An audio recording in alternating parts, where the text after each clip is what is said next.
Welcome to Socialism Seriously. Today we're asking, what's the difference between socialists and liberals? Now, for conservatives, the answer to this question is nothing. We're all just tree-hugging, immigrant-welcoming freaks. And the conspiracy theory types would go farther and say that even moderates like Joe Biden are actually just dupes carrying out a secret socialist agenda, which, I mean, I wish. I think I'd have a bigger apartment. Socialists and liberals do sometimes want the same things, like raising the minimum wage or reducing global warming, but we tend to want them for different reasons. Liberals see these reforms as ways to help save capitalism from its own short-sighted greed. Socialists want them to be steps towards replacing a system that's based on short-sighted greed. We want movements to push for the maximum possible change, while liberals worry about them getting out of hand, threatening the overall status quo. For socialists, this makes liberals unreliable allies, cheering on protests at first, but then when a backlash comes, giving up and saying, oh, it's the radicals' fault, they went too far. And for liberals, socialists are just unrealistic. By the way, they're not wrong. I mean, we're trying to change reality. But being realistic isn't the same thing as being rational. Liberals insist on holding the wild delusion that capitalism merely needs a few repairs here and there, even as all around us the world is falling apart. And this is where those paranoid right-wingers, the ones who see the threat of socialism everywhere, are actually onto something. They've seen how raising the minimum wage to $15 an hour makes people want to raise it to $20. How legalizing gay marriage can lead people to question the entire gender binary. How merely setting targets to reduce global warming can lead millions of people to question a system that then can't make those targets. Conservatives see all this, that a more free, democratic, and equal society is possible. And it literally drives them crazy, but they see it. Liberals don't, and it makes them hopeless. Welcome to another episode, a Wednesday edition of Straight Outta Politics. I'm your host for today, or this stream. I go by J or CJ. Maybe I should scoot over to be more in the center of the camera. There we go. J or CJ. CJ stands for Compton J, which is my Twitter handle on, or Twitter display name. And actually it's on my Instagram and TikTok, I think too. It's the same. So anyway, welcome to the show. We got a lot to cover, as always. There's always news to cover, and today is no different. But today sort of has a uniform theme, and that video sort of ties all of the topics, all of what we're going to be talking about together. But first, let me show the graphic and the topics, and then we'll get back into this video right here. Sorry, just scratch my leg. So let me show you. Where is it? Let's get that off. Here's the graphic here. And then, so the thumbnail topic, of course, Bernie says Biden over Williamson's. Bernie Sanders endorses Joe Biden over Marianne Williamson. Now, you would think the two domestic policy overlap for Marianne Williamson and Bernie Sanders. So I guess this is not an ideological pick if you believe Bernie Sanders at his word that he's a socialist. The other thing is, it's another viral video. Now, tonight, I'll take the graphic down now. Tonight on Nick at Night, every Wednesday, what we do now is we still give you Nick and CJ. We just split our show so we can cover more content. So Nick will go more in detail about this next topic, which is the viral protest video of editors of the New York Times, WAPO, or Washington Post, and other newspapers, Nord Stream pipeline protest that literally goes viral. Like even Vijay Prasad has tweeted about this.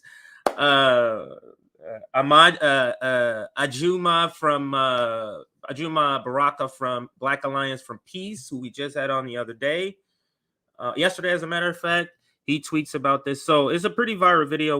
We'll just kind of watch it and get a reaction. But tonight, Nick at Night, Misty joins Nick and Jose Vega, the actual person that we're going to watch in the video today.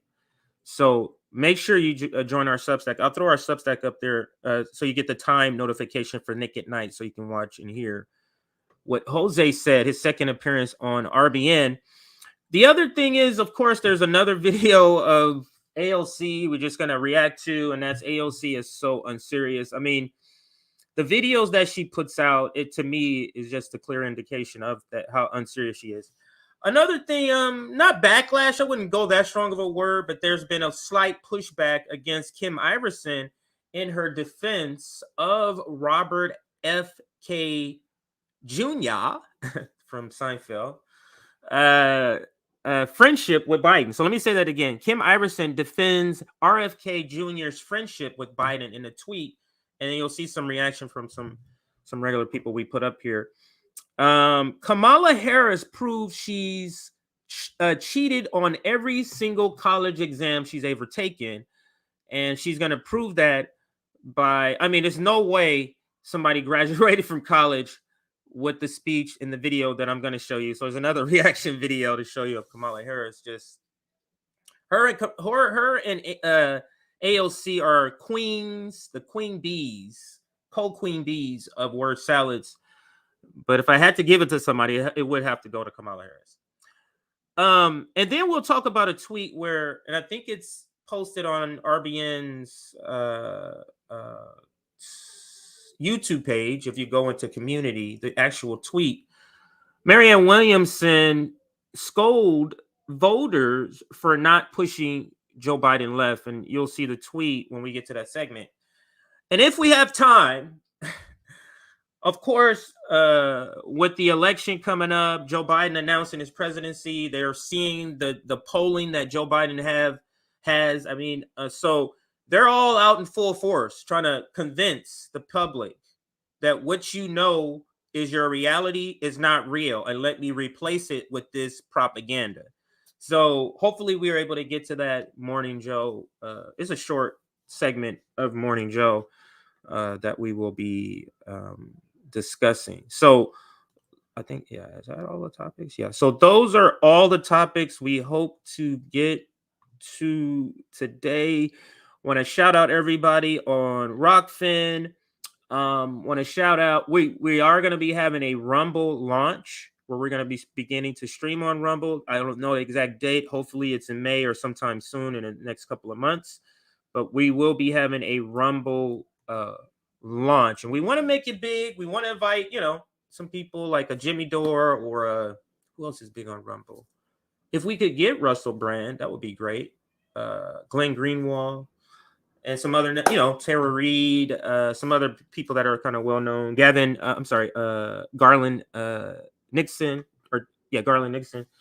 So hopefully we're able to get a date settled and some people and let you know who's going to be at our Rumble launch. So that is forthcoming. So I guess I could kind of shout out some announcements since I saw where I'm at now. We're at 200 people watching. Could we push to 175 likes? That's about another 100 people hit that like button. Last time I checked, we were at 75. So 100 people watching right this moment, hit that like button to get us to 175. Much appreciated. Here's our Substack that I mentioned earlier. Substack, Nick will be going live earlier with Jose Vega in the viral video that we'll be covering in just a moment. Where he's protesting. He destroys them. It's so bad. But anyway, we'll get to that. But you don't want to miss that. Join our Substack so you get notifications when he's going to go live, and also when we drop clips. Once a day, we send a notification with all our clip links, and of course their thumbnails, so and the titles and everything, and their premiere times. But it's only one email, and it's all of our clips from all of our chapters, because our chapters will start to produce clips. So yeah, join our Substack for all of those reasons. And thank you to those that got us over 33,000. I think we're approaching 33,000 or 34,000 now. But I know we've crossed 33,500 subscribers. Welcome to all the new subscribers. thank you for subscribing to us. We really do appreciate it. For those brand new, we have RBN memberships, $3.99. And if you click that join button next to the video or on our YouTube channel, you can get the details of like the perks you get. Here's our website. Go there to get the update on the RBN library that's going to be opening in Detroit. That's also kind of going to double as the chapter also, or chapter location. Like, so if you're in Detroit or you're going to be a part of the Detroit chapter, just know the RBN library, that's also going to kind of double as the chapter location also, at least for meetings and stuff. So, and here's the email. So if you want to join our chapters, 5 launch cities are the cities that the members are in. So we're talking Boston, Massachusetts, Orlando, Florida, Kansas City, Missouri, Detroit, Michigan. And here's my flyer. Long Beach. So I know I'm Compton J. I know I'm from LA and Compton, but Long Beach, since I went to college, I got a lot of family there. I got a lot of roots there, worked there, went to college there. I feel like I can be more effective. And Long Beach happens to be a very active city for activists. There's a lot of people that's involved in Long Beach. So I think that'll play well for what we're doing. But any of these chapters you want to physically get involved with, if you're able to, here's our email. All you have to do is email us. In the subject line, put the city name. So you're going to put either Orlando or Boston or Kansas City or Detroit or my city that I'm representing, which is Long Beach. So that's what goes in the subject line. Now, I think I've covered all of actually I didn't, but yeah, I'll get to some more later. We have a lot of announcements. We want to make sure we're informing and keeping everybody in the loop with every single thing. Thank you for this super chat to get us started out today. If Rumble launch gets an LA live event, I'm there. Wow. I'd never thought of that. We did talk about streaming, of course, all at the same time for our this is for our chapter launches, not the Rumble, but our chapter launch is streaming from all 5 locations. That'd be interesting if I had guests. Like for a talk show, like activists. You got my creative juices going. Thank you, the People's Infinite, for that super chat. I'm gonna star all of my super chat. Let me just scroll up, make sure I'm not forgetting anybody. Super chat. Here's a super sticker. James Starks. Thank you for that, James. I'm James also. That's actually what the J stands for, is James. That's my birth name. But for various reasons, people call me different names. We have Yep X, who's a regular. Hey, RBN, just sent you an email.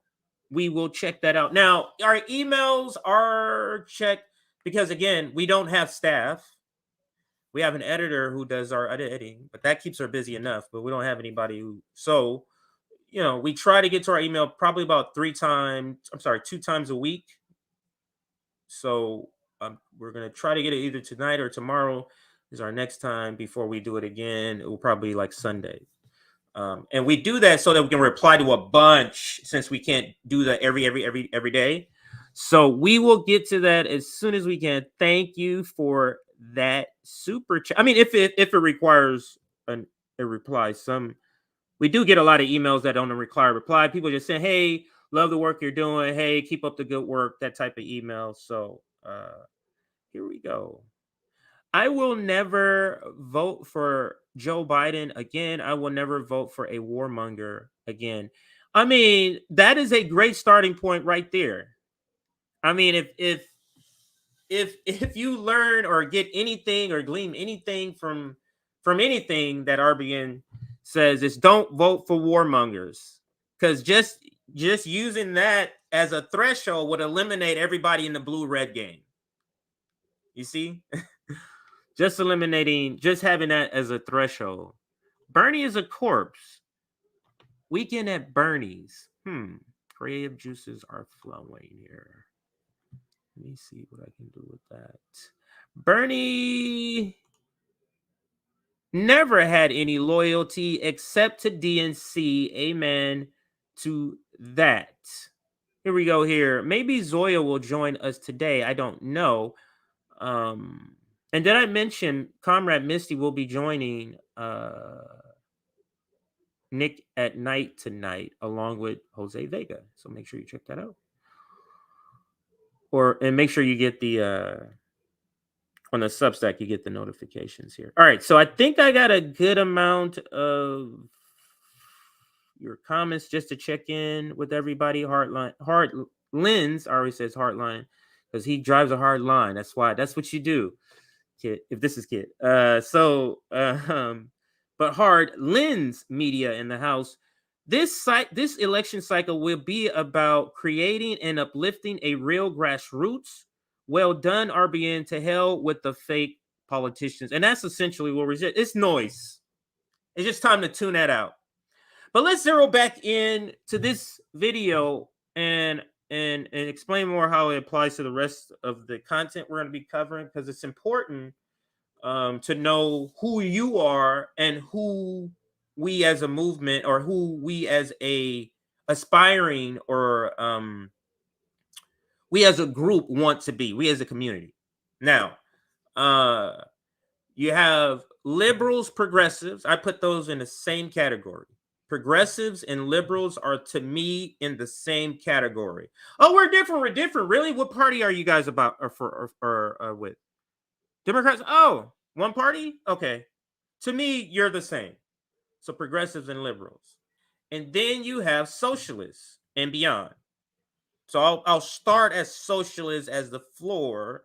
Then, of course, you have anarchists, you have communists, you have and everything else. So that's what I'm saying. So progressives, liberals, progressives/liberals, and then you have socialists. We are not going for the same thing. We're not in the same community, not on the same team. We are coalition on specific items. But those specific items gives the American public the impression that we're all on the same team, and we're not. This is where we get all this friction, and this video kind of dissects that. This video does that, and let me play it again. I'll break it down. It's only a 2-minute video, but it's very concise, and that's what I like about this channel. And let me pull up YouTube in the background. I'll get you the channel name in a moment when we go back to YouTube. Oh, no, it's not right there. Just the link. All right, so let's listen. I'll break it down step by step. Welcome to Socialism Seriously. Today we're asking, what's the difference between socialists and liberals? Now, for conservatives, the answer to this question is nothing. Right. And let's pause it there. Now, for conservatives, and this is why when you go to Fox News, the left, and it's like Joe Biden, from everybody from Joe Biden to Malcolm X to Mao to like, it's everybody, because it's anyone to their left. You have to understand that's the perspective that they're speaking from, the left, because anyone to their left is left. So that is anybody from, if you want to say Joe Biden is left because his speech is different than his actions, because his actions is the same as Republicans, but I guess he says things different. But that as a beginning start, that is to the left. Now, let me actually put a title up here to make this easier for Aaron. And this is progressives. And I'm going to, like I said, progressives and liberals to me are the same versus socialists.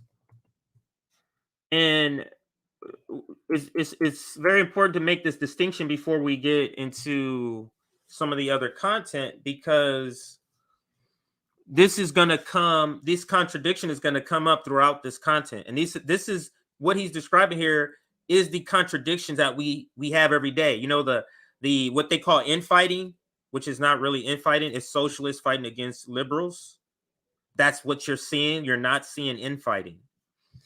But let's continue with the video. But that's the reason why Fox News says everybody to the is left, from Joe Biden to Malcolm X. It's the same to them.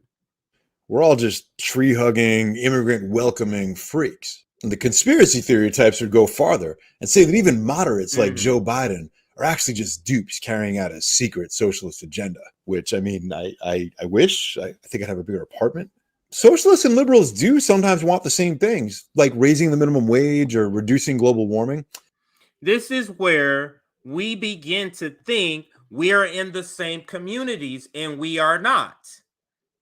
Because we agree on these very pop culture sort of issues.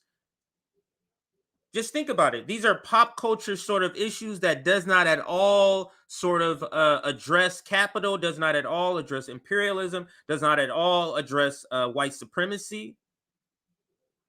These are things to keep capitalism in place, keep capital the way it is, but make it better because they can see the bad results. That is a progressive and liberal. But anyway, let's I'm getting off on a tangent. Let's continue what he said. I'll back it up 5 seconds. Things like raising the minimum wage or reducing global warming, but we tend to want them for different reasons. Liberals see these reforms as ways to help save capitalism from its. That's the part I was just describing. I'll play that again. And then us as socialists want something different. This is the reason why, another reason why I put progressives and liberals together, because they're both not trying to address capital, not trying to address the military industrial complex, not trying to address the police state. It's all these reformer things to keep everything in place, but make it more palatable. These reforms as ways to help save capitalism from its own short-sighted greed. Socialists want them to be steps towards replacing a system that's based on short-sighted greed. We want movements to push for the maximum possible change, while liberals worry about them getting out of hand, threatening the overall status quo. For socialists, this makes liberals unreliable allies. Isn't that what AOC and the squad is?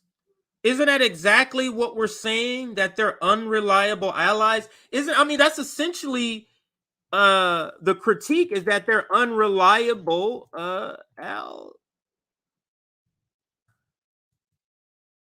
yeah, sure, whatever.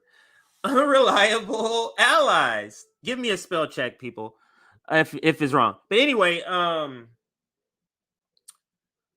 that's essentially the critique that we've made about breaking the strike. You're an unreliable ally. You're a socialist. You are supposed to have been the backstop for this. Sending millions, or we're sending millions. I was like, are we in the billions? No.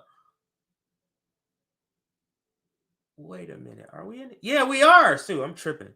Sending billions, or voting to send billions to Nazis, Ukrainian Nazis, voting for war. These make them unreliable allies, especially, and it also makes the people who perpetuate this idea unreliable allies, those in media. The majority reports, the TYT, sometimes are good and sometimes they're bad, unreliable. Sometimes, we don't want to push too hard. Oh, what about that? Strategies, all these excuses. So, great point made in the video. Rewind it and let them finish here. Status quo. For socialists, this makes liberals unreliable allies, cheering on protests at first, but then when a backlash comes, giving up and saying, oh, it's the radicals' fault. They went too. Isn't that what happened with defund the police? I could have swore at some point, either there was a rumor that Cenk was down for defund the police around the George Floyd days. But now that they see it as, look at the polling, or supposed polling, because Nick will tell you, has broken it down many times, that actually the polling is on our side. But when they see the polling in white suburbia, no, defund the police. And they start doing all these pro-police sort of things, propaganda. Went too far. And for liberals, socialists are just unrealistic. Isn't that what Ryan Grimm said about going on a general strike, a wildcat strike? He was like, come on, be serious. Remember when he got a little tiffed, a little mad at when he appeared with Shama Sawant and Brianna Joy Gray? They think we're unrealistic.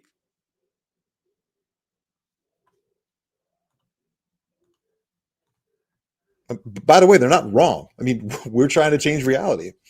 But being realistic isn't the same thing as being rational. Liberals insist on holding the wild delusion that capitalism merely needs a few repairs here and there, even as all around us the world is falling apart. And that's why the Marianne Williamson candidacy is simply not good enough for this moment. A progressive liberal is simply not good enough for this moment.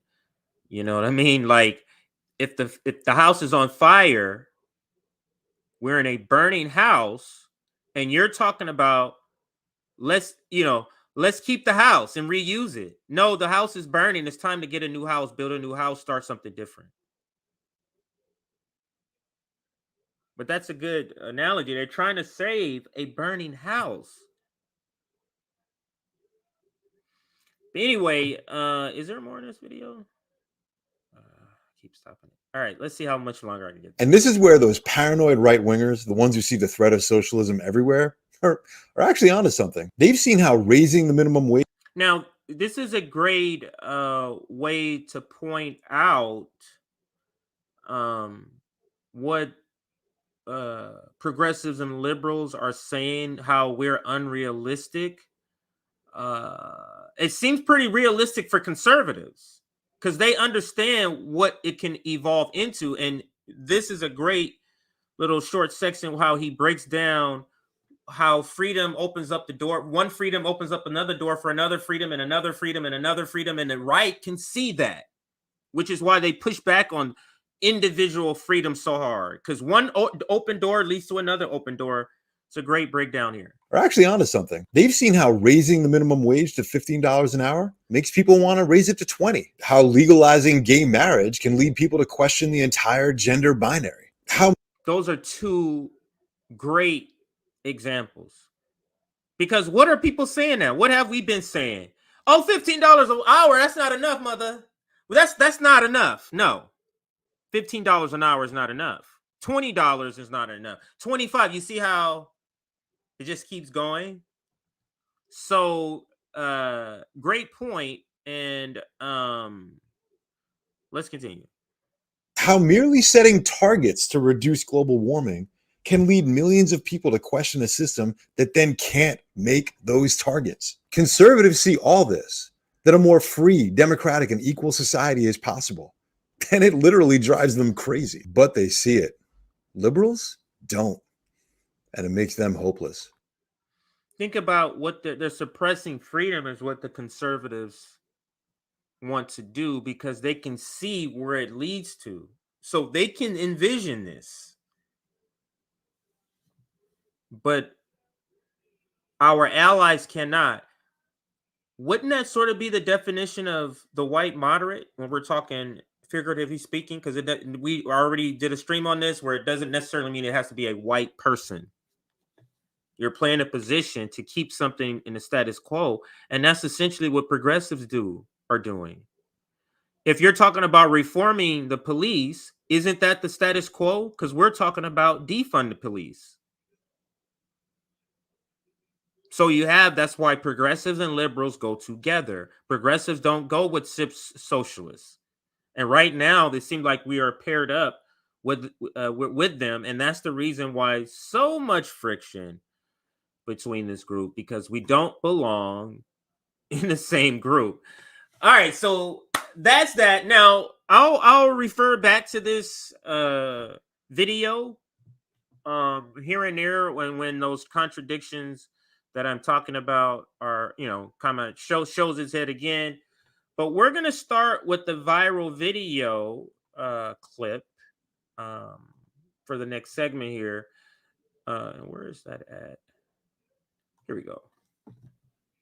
Jose Vega destroys editors of the New York Times and WAPO, or the Washington Post, the Bezos Post. So this is another glorious protest video. I think this is the best because, well, he did mention Tucker Carlson. I wish he didn't mention Tucker Carlson, because you can see the people in the audience when he mentions that name. It's kind of like a gotcha.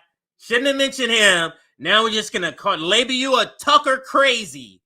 So I wish he didn't say Tucker Carlson and later on in the video. But to the point that I was making earlier, the reason is because you can hear him clearly, and the people in the audience can hear him clearly. Everybody's silent. And when he speaks, everybody stays silent because they think this is a legitimate person, I assume, that's supposed to be here asking a question or interjecting.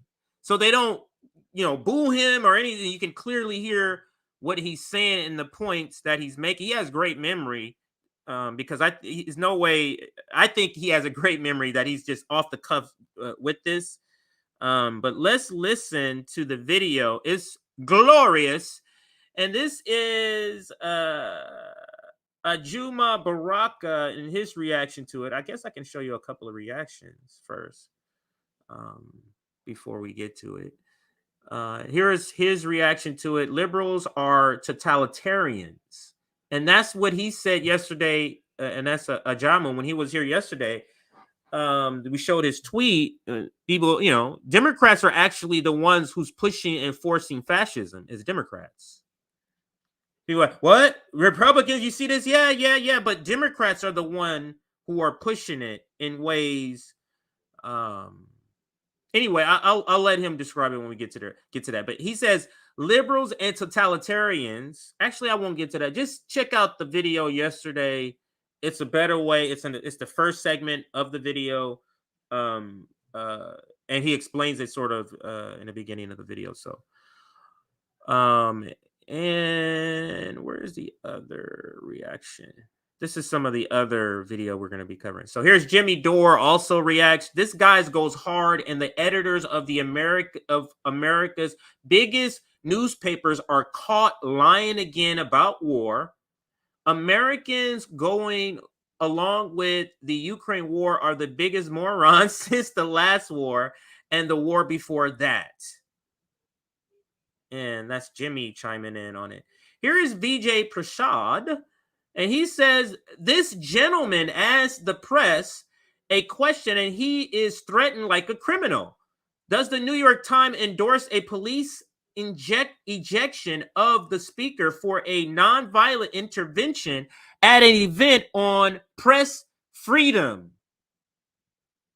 I mean, those are three awesome reactions to get us started out with on this video, but let's pause it here and bring it up here. It's a 3.5 minute video. I think I might stop it when he gets taken down, but let's see. It's at 1.1 million. This morning, this was at 500,000. This shit has gone super, super viral. I would expect this to be on Fox News if it's not already on there. If anybody has seen this on Fox News, let me know they've seen it on Fox News because, the Nord Stream pipeline thing, I think there are people who want to talk about it and bring it up. Or is that one of the reasons Tucker was gone? So they're trying to eliminate this content on TV. I don't see it on their YouTube page, so I don't know. But let's play the video. Jose at one of his best, at his. Oh, is this the lecture hall with Seymour Hersh? I'm looking for the one with Seymour Hersh because it's a policy and press hall event. So shouldn't we be talking about the Nord Stream since that's the biggest story of the century? And you guys, I'm sorry. I mean, you have the executive editor of the New York Times.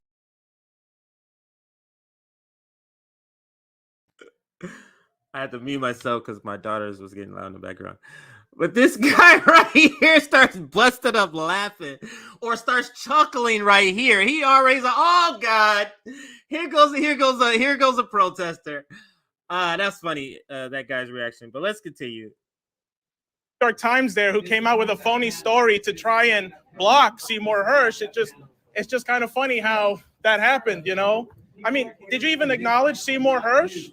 All of you are executive editors of papers that broke Pentagon, My Lai, Watergate. Is this the same papers or not? I mean, is there anything you've got? That is a fucking dagger right there. That is a fucking dagger to the heart. He's like, you guys broke these historical stories. Now this is what we're doing? What Nord Stream pipeline? This is what we're doing now? It's trying to shame them.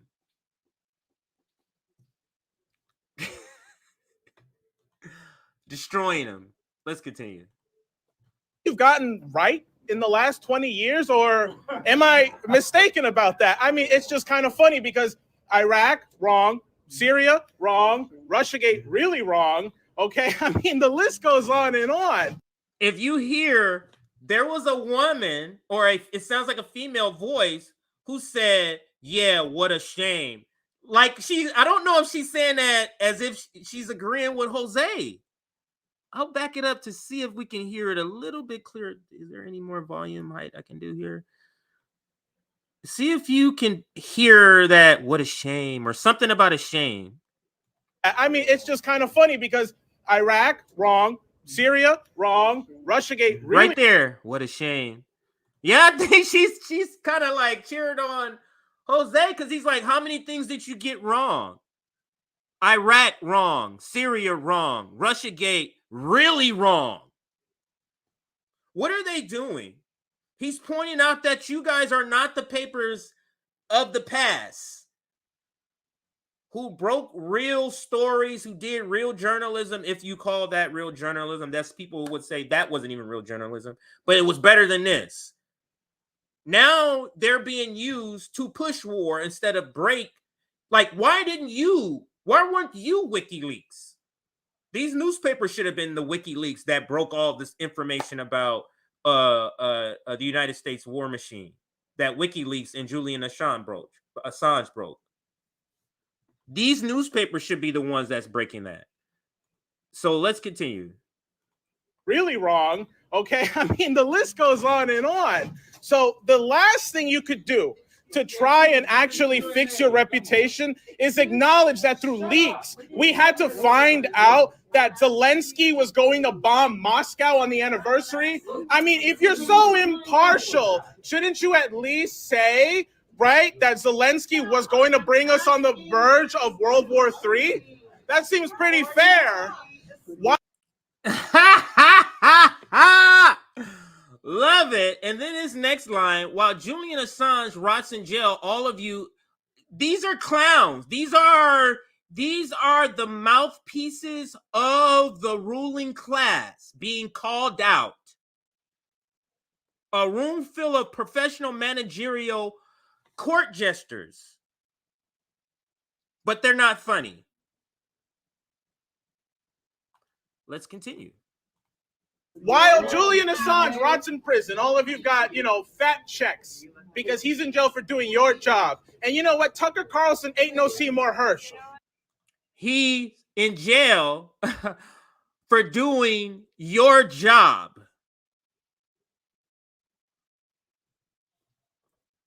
Another dagger. And here's where he brings up Tucker Carlson. He just should not have. I mean, I'm not saying should not have. I just would not have inserted Tucker Carlson here, as I would not have inserted Tulsi Gabbard in the beginning, because it gives a way out. Like if you take out Tulsi Gabbard for before, how can you say that he's this and he's right wing and he's that? But you can put all these labels simply by a person that the person brings up. This is at 1 million.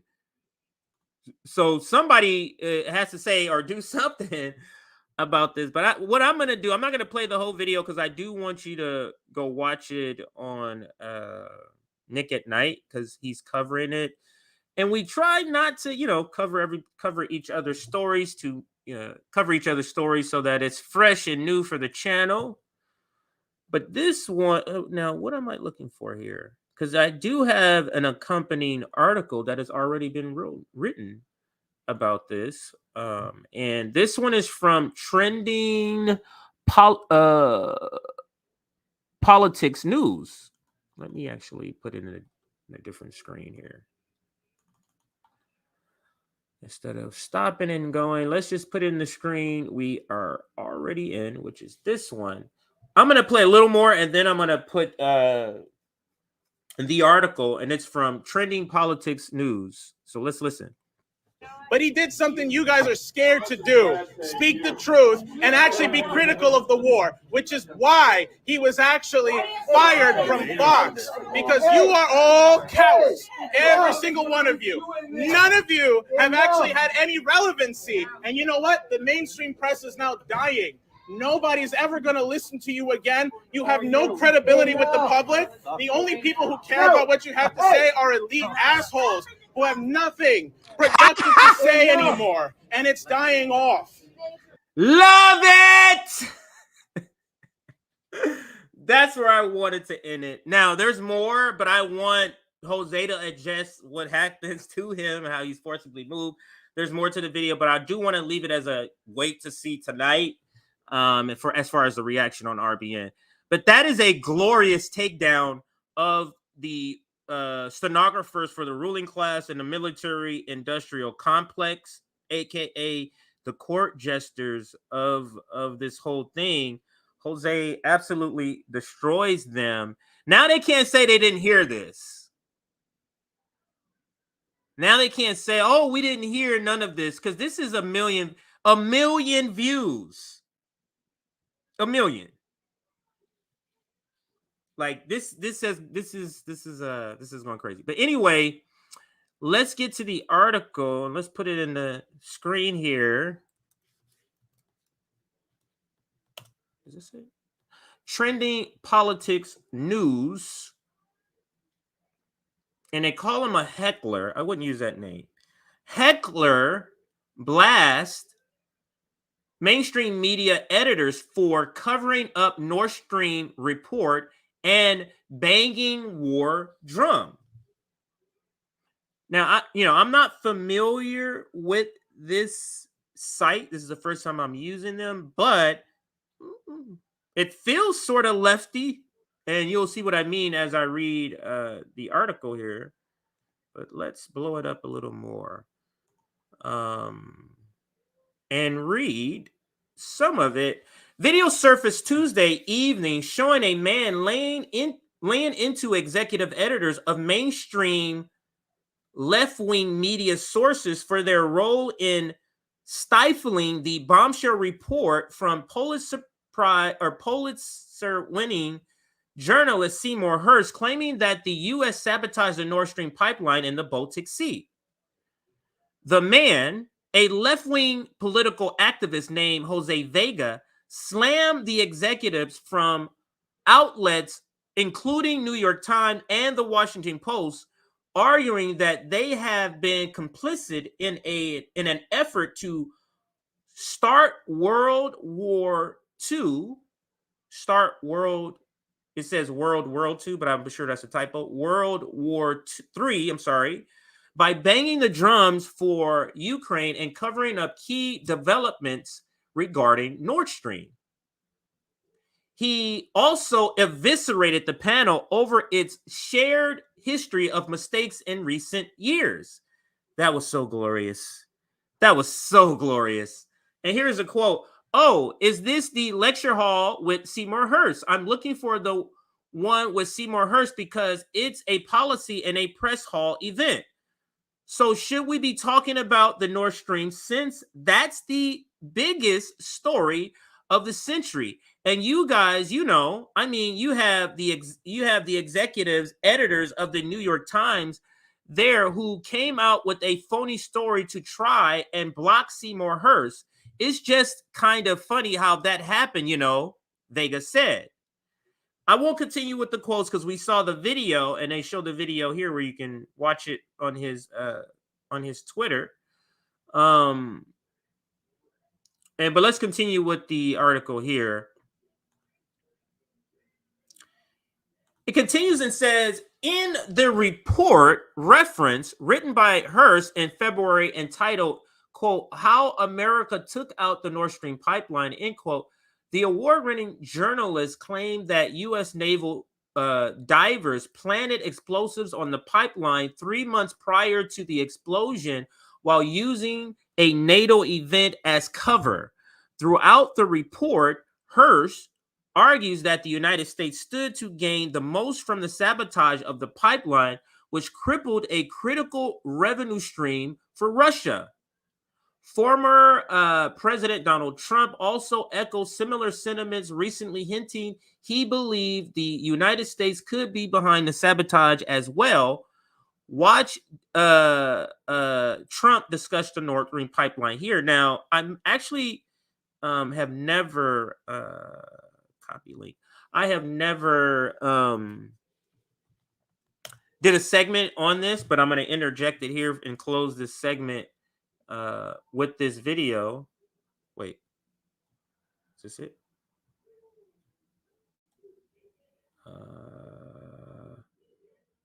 Okay, yeah. So it's still opening.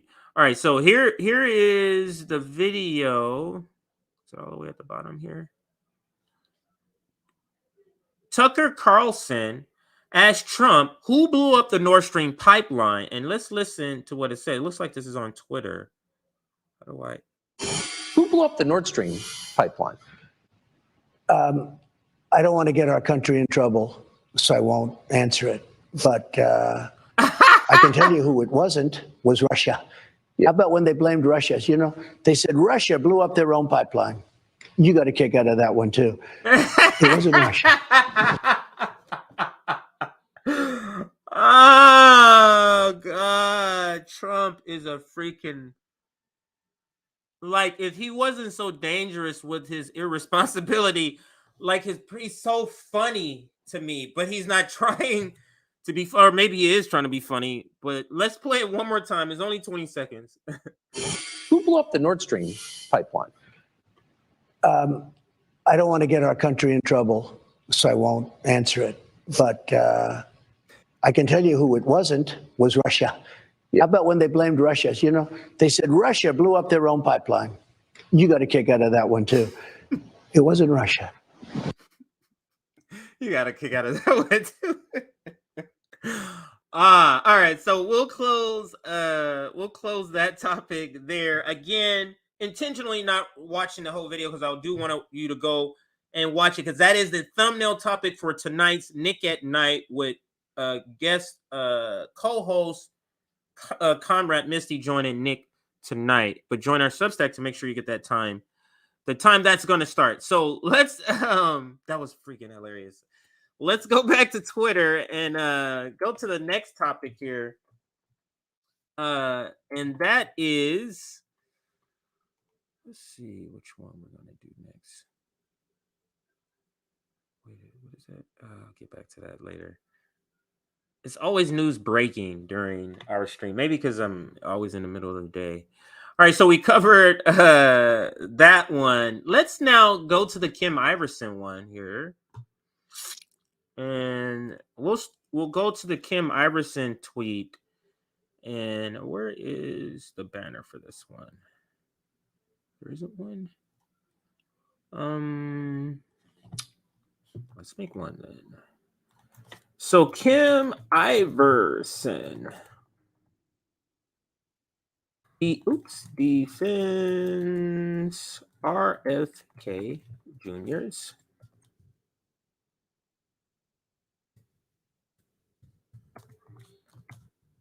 All right, I want to make this easy for Aaron. So there you go. So Kim Iversen defends RFK's friendship with Biden in this tweet, and we're just gonna toss up. Let me check comments. Actually, I haven't looked at comments in a little bit here for that first segment, but let's now get to, and we're warming up to the Bernie segment. So let's now get to this Kim Iversen segment.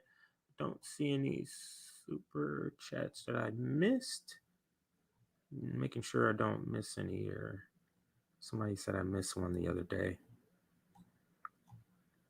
All right, so it doesn't look like. All right, so here we go with this segment. Kim Iversen defends RFK Jr.'s friendship with Biden, and I wouldn't say she gets a backlash, but there's some friendly pushback because this is from people she knows and is friends with, who have pushed back on her, like Comrade Misty, who will be on the Nick at Night show tonight, and like Fiorella, I think Franco is in here too somewhere, maybe even Garland Nixon. Anyway, but let's watch and let's read. Here's Kim Iversen.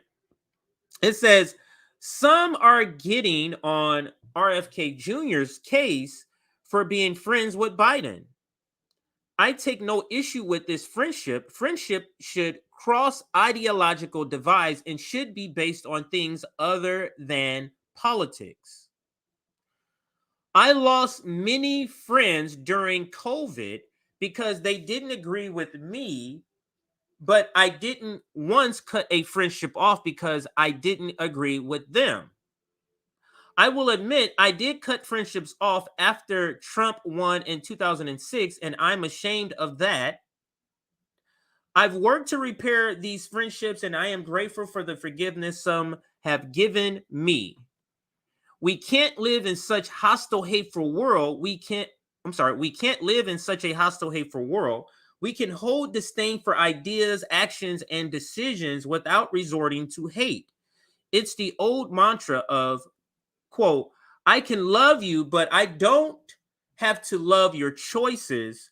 We should engage in healthy debate of ideas while retaining our humanity. And she's referring to this tweet here where RFK Jr. kind of shouts out his friendship with Joe Biden. Now, we'll go to a couple of people who kind of gave her their take on this and how and I kind of agree, like your everyday friendship with like an everyday person to me doesn't have the same criteria as your friendship with a person who can drop a nuclear bomb. That's not the same thing. A person who could drop nukes, a person who could drop drones, a person who can kill millions of people and have done that.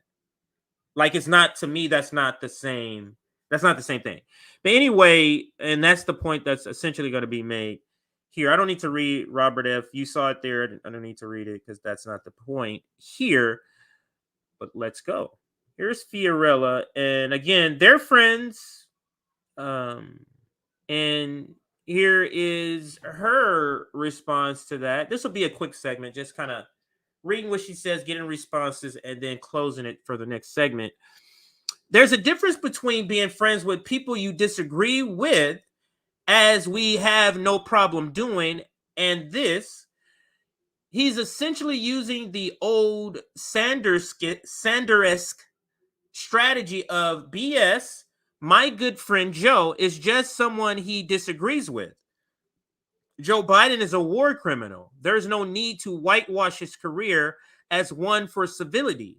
It's also naive of him to pretend otherwise. The public has moved on from this type of strategy. Being genuine and real is what works. I also see this as an indication he's going to fold just like those have before him.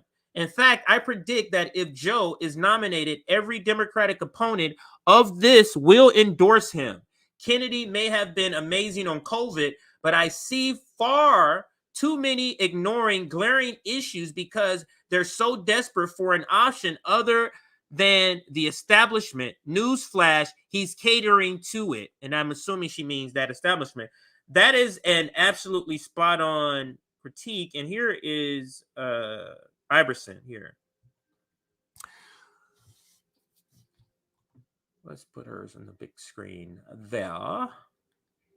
These are some, great. Yeah, that was a great tweet by Fiorella. I agree. Some of you are saying that's great. And it's not the same thing. You know what I mean? It's not the same. Like your everyday person that's just a worker.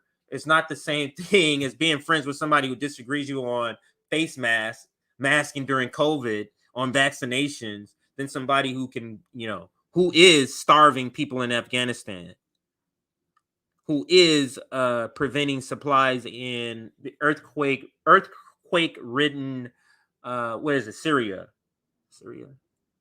stealing oil. illegally occupying. I mean, it's so many things, so it's not the same thing. But here is Kim's reply. Biden, Putin, and Zelensky are war criminals. I believe Biden is guilty of other crimes beyond war also, and I believe she's talking about the Epstein stuff, maybe alluding to. But I've known lots of people guilty of many crimes. But to me, war crimes is not the same thing as shoplifting. It's not the same thing as a DUI. It's simply is not. It simply is not. I believe Biden is guilty of other crimes beyond war also. But I've known lots of people guilty of many crimes. I've known people who have gone to prison. Not the same thing. Some for hideous crimes like murder. Still, murdering a person is not the same thing as starving millions of people.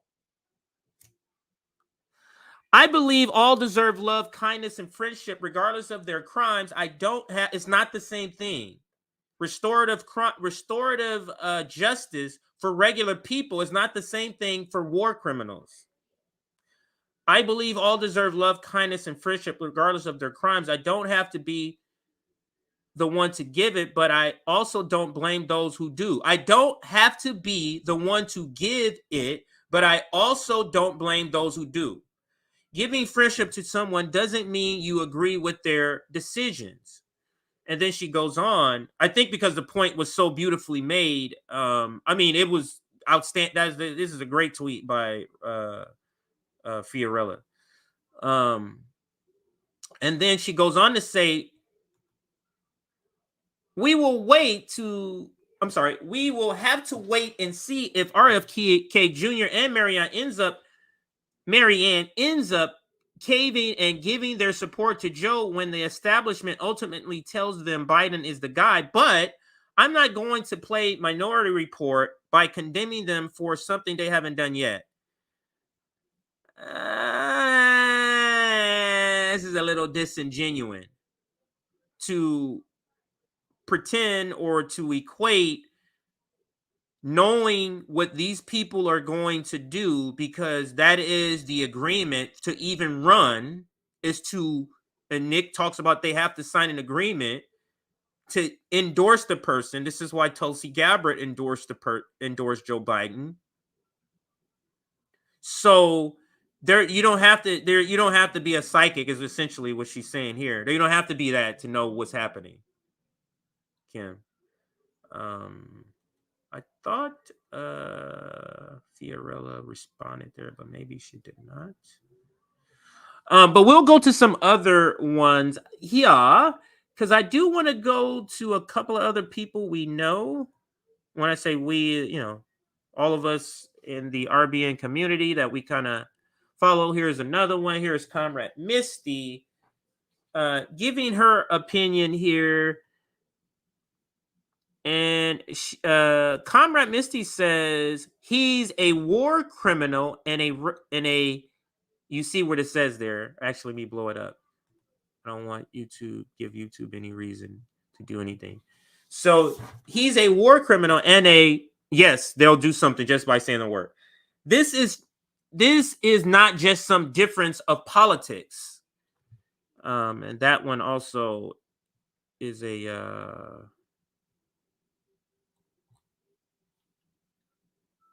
response. Oops, let's go back now.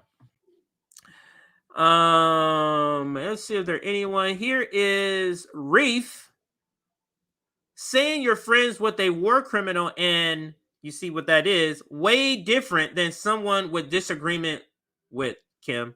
And that's the same point that I'm making, that I've made. Here's Frank analysis.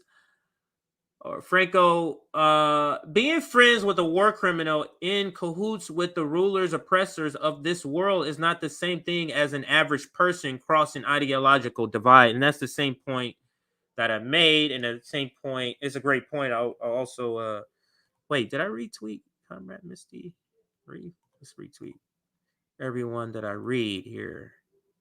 Yes, I did her earlier. That might be the last one of known people. I mean, there's a lot of great comments. Let's end with Nick. Here's Nick here. The my good friend Joe strategy, just like running as a Democrat has proven to fail. That's the problem. And I'll end this segment with Nick's tweet. And I feel the same way. It's just not the same comparison. There are people whose crimes are so egregious that it rises to the level that they're not to be in the same category. Now, what Kim said does apply to regular people in prison. I do believe in restorative justice, even for people who have murdered people. Yes, and I know people have murdered people. Yes, in prison. So even for those people, because they love to use the worst case, worst case scenario, yes. So I do believe that, but not for people who are starving not for, Madeline Albright, who was fine with, murdering 500,000 kids. It's not the same thing. But anyway, let's continue. What do we go to next? I think we're going to finally get into the thumbnail topic, and I wanted to kind of hold it off as to warm up because I kind of starting at a different time, just a different mood. But we're going to now get to this main topic here. I picked Joe, and this kind of broke during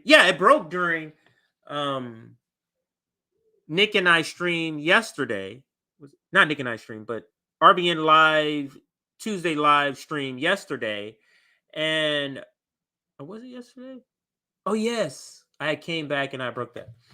The news flash that Bernie Sanders was endorsing had already decided to endorse Joe Biden had dropped during the stream. And I think I have Nick's tweet that talks about that. So let's now get into the thumbnail topic for today. And that is, that's this right here. And that is Bernie Sanders picking Joe Biden. And here is Nick's tweet. Let me throw up the caption here. Where are we?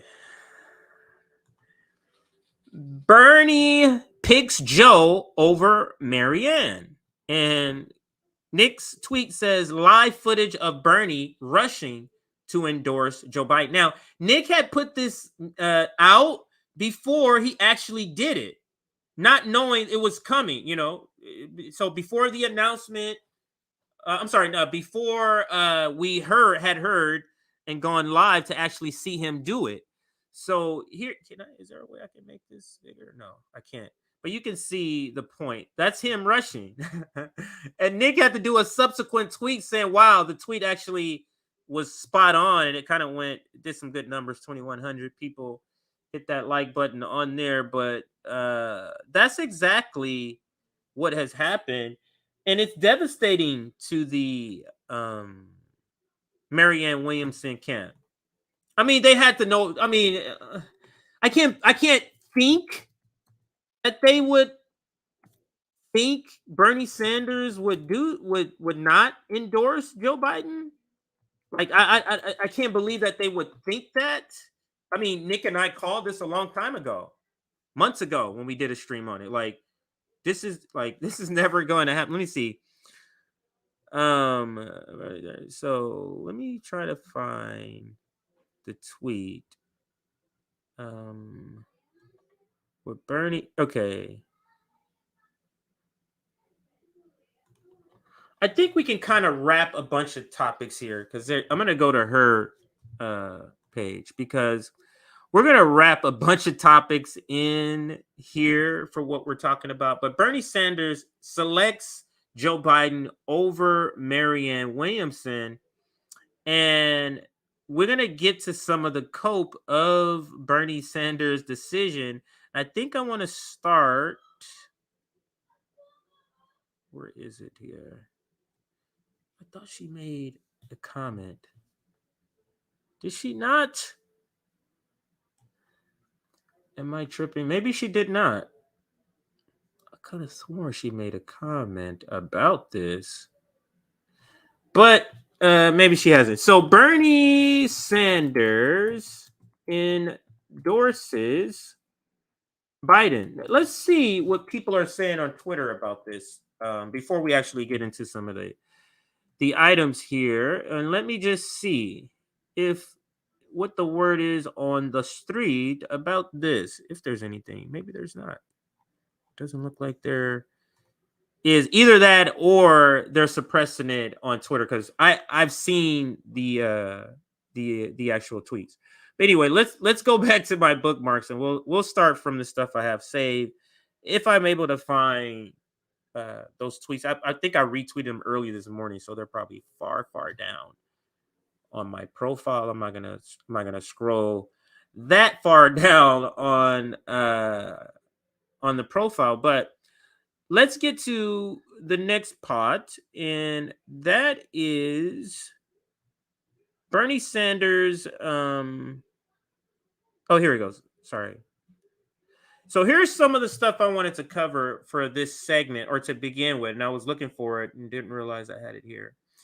I want to play this clip here. This is Bernie Sanders endorsing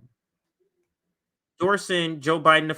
I'd like to welcome to this conversation a leader who shares those values and has been an outspoken advocate for that vision for a long time. My friend, Senator Bernie Sanders. Bernie, welcome. Joe, thank you very much for your remarks, and thank you for welcoming me to your live stream here. As you've indicated, we are living in an unbelievably unprecedented moment. You and I were chatting a few months ago. Not in a million years would we have believed that we would be talking to each other in our respective homes, that we could not, do rallies, that we could not get out of the house. We would not have believed that we'd be looking not only at a pandemic, which, as you indicated, has taken over 20,000 lives in our country, 500,000 people infected, but has cost us 16 million jobs. And that's probably a conservative number. The real number is probably higher than that. So we are in a terrible moment, an unprecedented moment.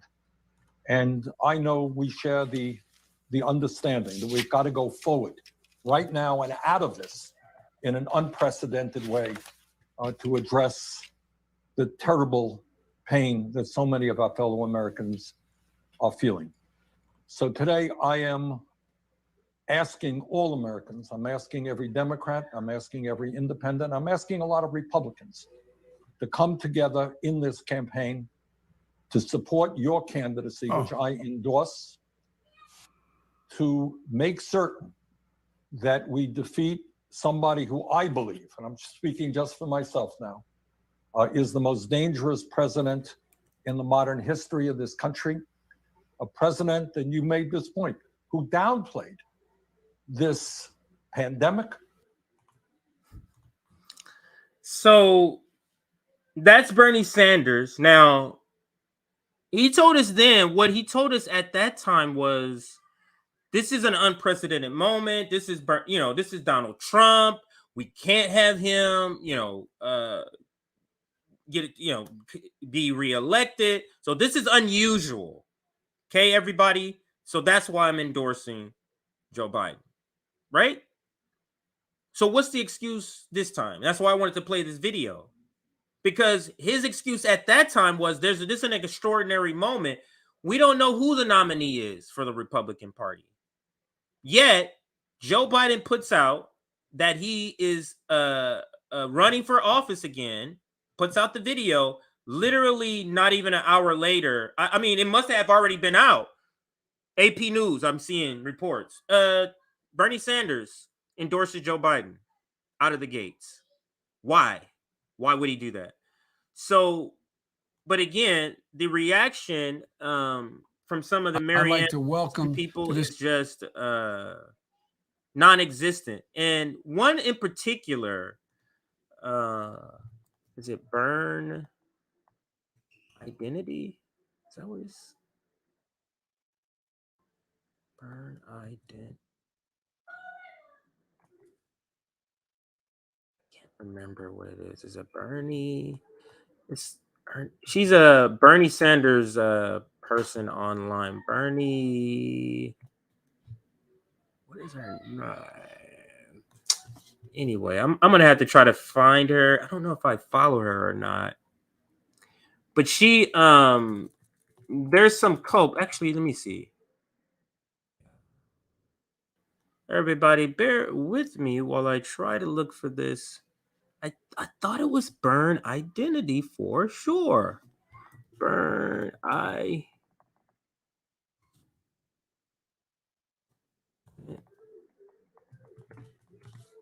Let's just. I'm searching in a different screen because I don't want you to see. Okay, the Burn Identity. Okay, so I found. Let me find the actual tweet and put it in. Okay, so when I go to different one. Oh yeah, right here. It's the last thing she tweeted. Okay, so let's put this one in the screen, and this is what she put out, and because a lot of people were asking, because she's so Bernie, I think she is the most visible Bernie person that I know of. This tweet account. Oh, so this person, does she block me? Look, I'm blocked. Sorry. So yeah, so I guess I'm blocked by the Burn identity. It's funny, but I'll just read it. I'll put this up. I'm in my other. I have some other accounts, so on another browser, I'm in my this is funny. This is because of the critique of Bernie Sanders and Marianne, because we don't interact. I don't interact with her. I don't know her. I don't follow her. Like I don't think we followed each other. But I'm blocked clearly because videos keep popping up in her feed. I guess. But this is the tweet. And I'll put the link in the comments. How about that? I'll put the link in the comments. And yeah, thank you. Somebody said congratulations on being blocked by her. But here's the link to the tweet in the comments if you want to go read it for yourself. I don't want to have to log out and log into my other account and all of that stuff. It's not that important to see it. I just wanted to show the reaction of one of the most well-known Bernie stands online, and she still goes, still uses the Burn identity, still like literally just was posting about Bernie the other day. Every day she posts about good things, past stuff he's done. But this is the tweet she put out, and she quote tweeted the Hills tweet, and it says, breaking, Senator Bernie Sanders said he is supporting President Biden's re-election in 2024 and is foregoing a third presidential bid himself. That's what the Hill reported along with AP and a bunch of everybody else, right? She quote tweets that and says this. And says, oh, let me blow it up so I can see it on this page. I know many of you want to know my thoughts on this, and I will indeed share. Today, I also got some tough personal news that was so unexpected. I need some time, so appreciate your patience. For now, know that we have more power over timelines than we realize. Solid. A straight fucking cop-out to not address this clear selling out by Bernie Sanders. The biggest Bernie stand instead tried to say some undisclosed thing that happened, and the amount of words she used to describe why she can't just simply say, why are you saying all these other words? Just say, this is what I think. Why not quote tweet and say what you think? Why not quote tweet and say, yeah, Bernie Sanders is a sellout? You can't hear that, huh? You have to leave social media so that you don't hear all the bad shit about Bernie Sanders because he's a cluck and a sellout. This is the way the professional managerial class has to move in order to stay in these spaces with these complete pseudo left sellouts like AOC, Ilhan, Pramila Jayapal. They have to do this. They have to go la la la la la, put their fingers in their ears, la la la la la la. I don't want to hear it. I don't want to hear it. In order for them to stay in this world, there's no other way. They're breaking strikes, and you're acting like that's not a deal breaker. We disagree on stuff. Come on, man. But hilarious. The cope on that one. It's almost like she knew I was going to use her, because I could have swore I saw a tweet from her maybe last week. Because like I said, she tweets about Bernie all the time, and I could have swore. But I could have been logged into one of my other accounts, and I'm just not remembering, so not sure. But that's funny. Like I said, I don't interact with her. I don't interact with her. I don't tweet with her. Never, we never had that sort of interaction.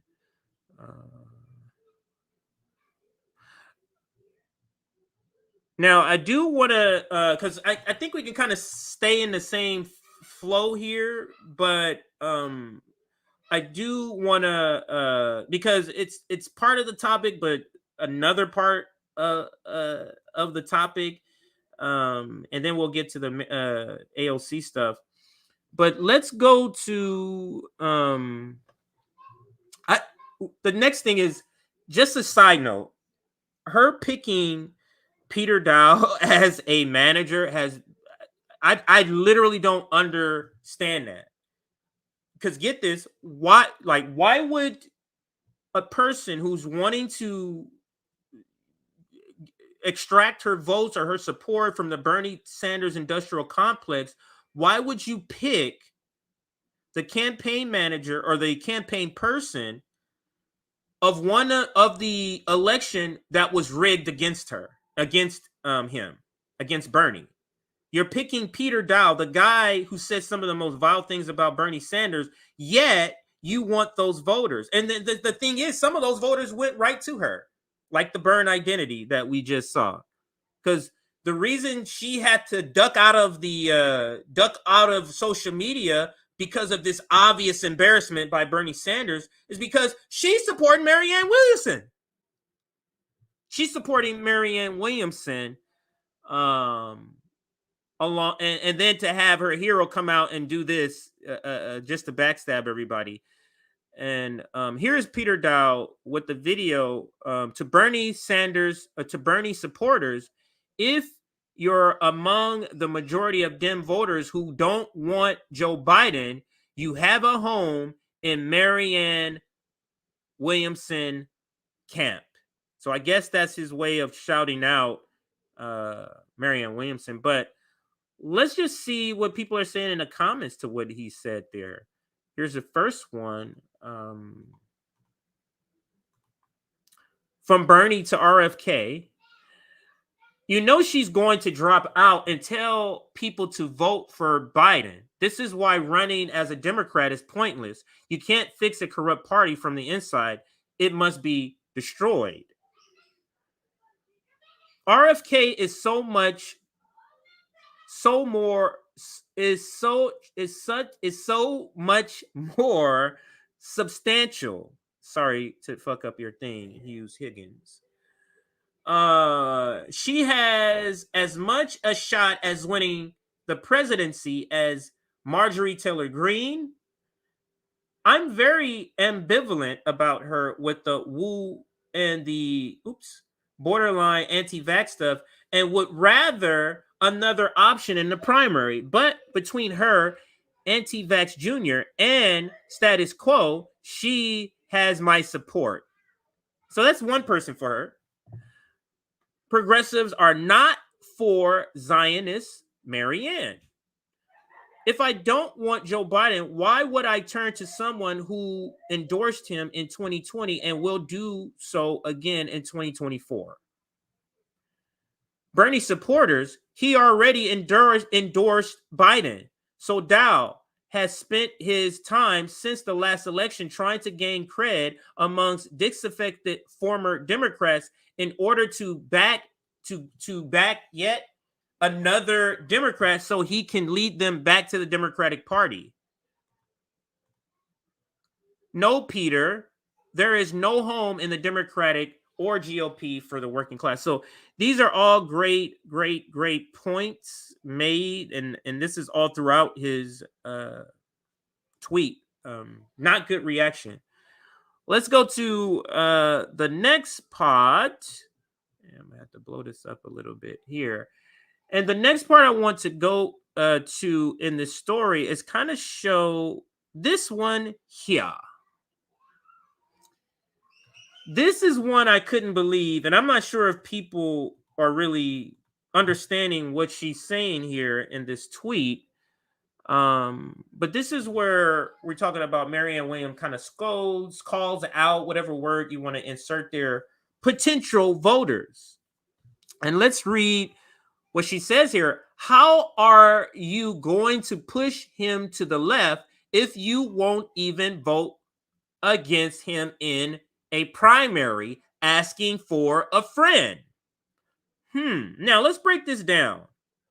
How are you going to push him left? Now we're supposed to push him left because she's talking about you won't vote against him. So she's speaking to the voters. That's who this is. She's talking to. How can you? We never said we were going to push him left.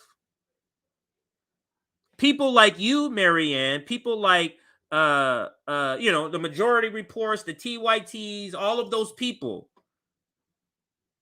all the people who endorsed him who are left, the Bernie Sanders, the Marianne Williamsons, the Andrew Yang. I don't know if Andrew Yang said that. All of you said you were going to push him left. So now it's up to us. But then she says, if you won't even vote against him in the primary. Like I guess that's a good tweet.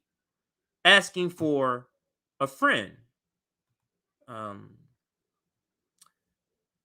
Because he doesn't have a serious primary opponent. Wow. That's a right perspective. But I'll read everybody's tweet. Or even run against him in third party.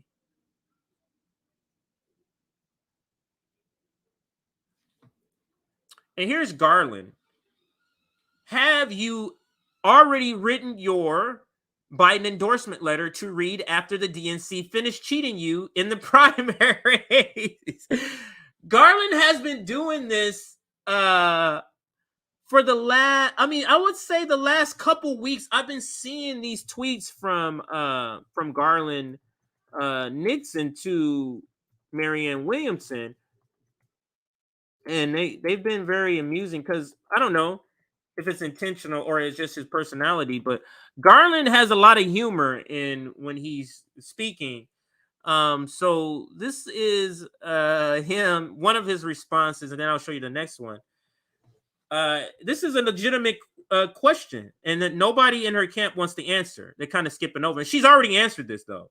She did an interview with Kyle and Crystal where she talks about this. It's on Circular Talk. And it says, or Garland says, have you already written your Biden endorsement letter to read after the DNC finishes cheating you in the primary? Oh, and maybe it's separate. So it's not connected. It's a separate one here. And then he says here, how are you going to push him to the left if you support his nuclear war, human extinction level, Nazis arming neocon warmonger policies in Ukraine and Taiwan, asking for the entire human race? That's Garland. And that's the spot on point that Marianne Williamson, should answer. How are you going to push him left? How are you in a debate, on a debate stage, going to do any pushing left when you're excluding, because you agree with him, you're excluding Taiwan, you're excluding Ukraine. and Palestine. So how exactly are you going to push him left? Is what Garland says here. Let's look. I think I wanted to end with his. I don't. Oh, he has another one. Let's go with Garland again. Let's see if there's another one even after that. All right. So I think this is the last Garland tweet here. And he kind of drops the mic here with an article, and it says, "Oh yeah, sure, you have a chance winning." And it's the article, Vanity Fair article. Donna Brazile says she has proof Clinton rigged the primaries, just like they rigged the ones the last time. Like, I don't understand. It's the same question we keep asking. Why do we keep want to go back to the same heartbreak and pain? It doesn't make any sense. Yes, Garland, pretty based Garland. Let's go to the next part in this sort of presentations. There's all kind of small little sections that make up this whole thing. And throughout this, I hope what rings true, or through this segment is what I want to bring up. What rings true in the intro video is that Bernie Sanders, the people who are supporting Marianne Williamson herself, David Sorotas, these people, these are progressives and liberals. They're not socialists. They're looking to make changes around the edges, no matter what the rhetoric that Marianne Williamson is talking about. She just has sharpened her rhetoric and understands she has to use more powerful rhetoric, but she still is the same milquetoast, lily white, professional managerial class sort of strategy of working within the Democratic Party, which has been proven not. But they keep saying, one last time, guys. And we're saying no more last time. So that's her telling us we need to push him left. The other thing, let me see if there's. I don't want to do the AOC video yet. I did that one. Hang on a second here. Oh, here he goes. Here is Bernie Sanders with Cardi B explaining why he decided to endorse for him. Biden then. Well, and how can we spread for us to vote for Joe Biden? Okay. First point is that when I... Let me start that over in a second. Right here. For him. Well, and how can we spread for us to vote for Joe Biden? Okay. First point is that when I announced that I was running for president, and there were like 18 people running, what I said is, if I don't win, and I tried hard to win, I will endorse the Democrat who wins, because Donald Trump is, to my mind, the most dangerous president in the modern history of America. This is a guy who lies all the time. He doesn't believe in science. He downplayed this whole coronavirus, which has led to the deaths of many thousands of people unnecessarily. He doesn't believe in the Constitution. He thinks he's above the law. So this is a bad news guy that has got to be defeated. And I will do everything that I can to defeat him. What I am also trying to do right now, Cardi, is to work with Joe to see that he becomes a more progressive candidate. Right? In other words, what I want to see him stand for, which he will, is to raise the minimum wage to at least $15 an hour, to make sure that all of our young people have the opportunity to go to college. Did that happen, Bernie? What happened with the $15 minimum wage, Bernie Sanders? Like, this is terrible. Like, this is just a way of we can look back and be like, Bernie Sanders did this, participate in helping to lie about what he was going to do, never did it. And now he's back at it again to pretend like this guy is progressive. And that's what they've been doing. Oh, he's progressive now. This is Cardi B and Bernie. I'll put that banner up there. So let's finish listening out this and we can close out in just a moment here. What I want to see him stand for, which he will, is to raise the minimum wage to at least $15 an hour. He stood for, he did not stand for that, and we did not get it. The parliamentarian, the people that all these elected leaders are actually over, like that's their subordinate, to act like they can't do nothing about that. Bernie, let's continue. To make sure that all of our young people have the opportunity to go to college regardless of their income. All right. We already know to that cancel didn't happen. student debt for a lot of people. I would go. Didn't do that because he set up a house of cards, a flimsy way of not being able to cancel it, or a flimsy way of it being easily torn down in courts. Brianna Joy Gray on Bad Faith and The Hill has done a couple of segments on this. Is that how you spell Cardi B? I think that's how I would spell it, but let's continue.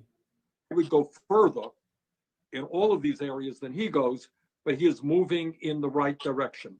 He's moving in the right direction on immigration reform. I think you will be pleased to hear what he has to say. I know that criminal justice and the number of people who are in jail today, often African American or Latino, disproportionately, Bernie is an issue participating of in this concern shit. to you. I think you'll be hearing him making some pretty strong statements about the need for criminal justice reform to make sure that we're not throwing young pretty people strong. into jail That does for something getting for them us. the education. So that's Bernie Sanders and Cardi B, man. What it is. Maybe not. Maybe Bernie Sanders has always been this person. It's just, you know, waking up and seeing it is another thing. Waking up to what the reality is about Bernie Sanders is another thing. And I feel like a lot of people, that's happening to a lot of people right now. It happened to me and some people on this network a while back. And it is what it is, man. That's why I don't believe in a single person, but the professional managerial class will pretend like this guy is still that guy, and he's just simply not that. The other thing, the last part of this not the last part. Okay. I did want to show Marianne's because he, you know, the endorsement came out. Or I'm sorry, Joe Biden saying he's going to run, and then Bernie Sanders' endorsement comes out, and then she decides to go on Fox News. I don't know if it was planned, but it seems to be one after another. Let's listen her appearance on Fox News. Welcome back. Joe Biden announced today that he's running for president again. If he wins, he'll be 82. When he's done at the end of his term, he'll be 86. I did the math in my head. In his announcement video today, Joe Biden was as divisive, in my view, as he possibly could be. He said, if you don't vote for him, you are not interested in protecting democracy.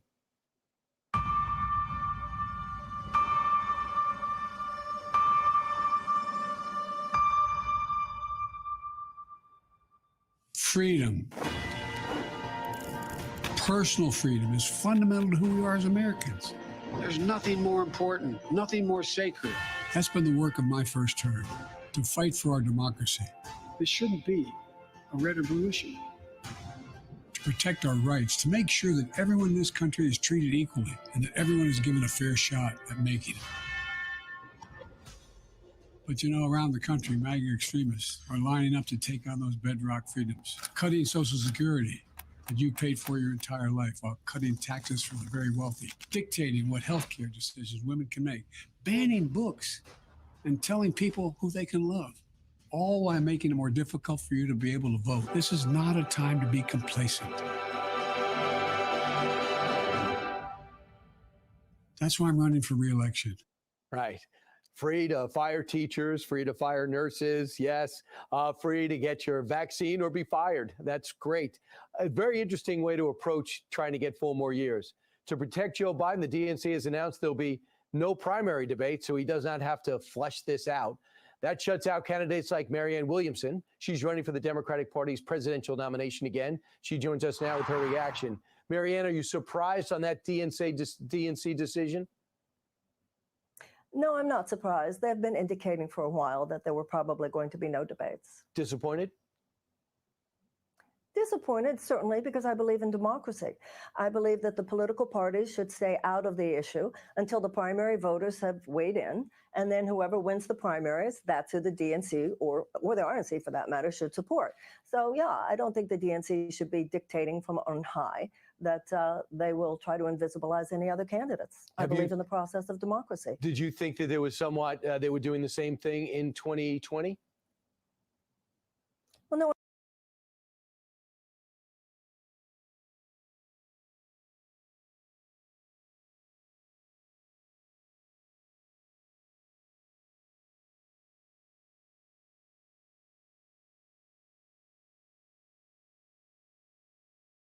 Marianne, are you surprised on that DNC decision?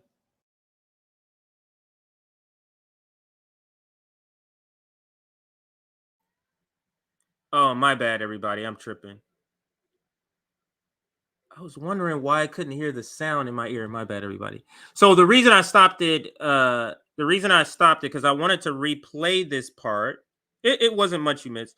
I wanted to replay this part right here because she's answering the question. Let me make sure it's on there. Yeah, that's the time spot. So she's answering the question, is she surprised? Is she surprised that, hang on a second here. Is she surprised that the Democratic Party is not going to hold debates? Is she surprised? That's the question. Let's hear her answer, because she made it seem like she had a chance to debate when she was on here. All the independent media outlets that she needs to get support on Twitter, she's making it seem like she has a chance to debate. Is she now admitting she always knew she wasn't going to get a chance to debate? Let's listen. This DNC decision? No, I'm not surprised. They've been indicating for a while that there were probably going to be no debates. Disappointed? Disappointed, certainly, because I believe in democracy.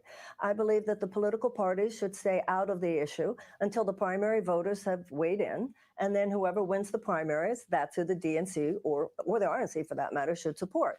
So, yeah, I don't think the DNC should be dictating from on high that they will try to. Now, I hope you heard it, because to me, this is basically an admission that she knows that she's never going to get on the debate stage.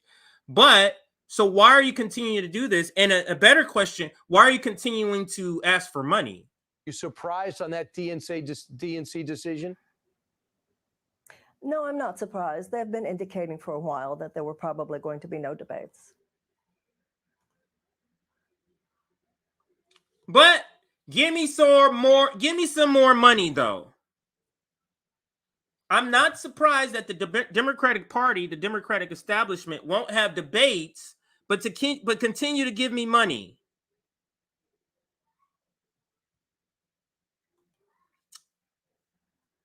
Marianne has to know she has zero chance to win the nomination. This campaign is all about selling some books and not one bit about challenging the ruling class. Not at all. And that is spot on. Thank you for that super chat. I tossed that up there because it was on topic. This one right here is also on topic.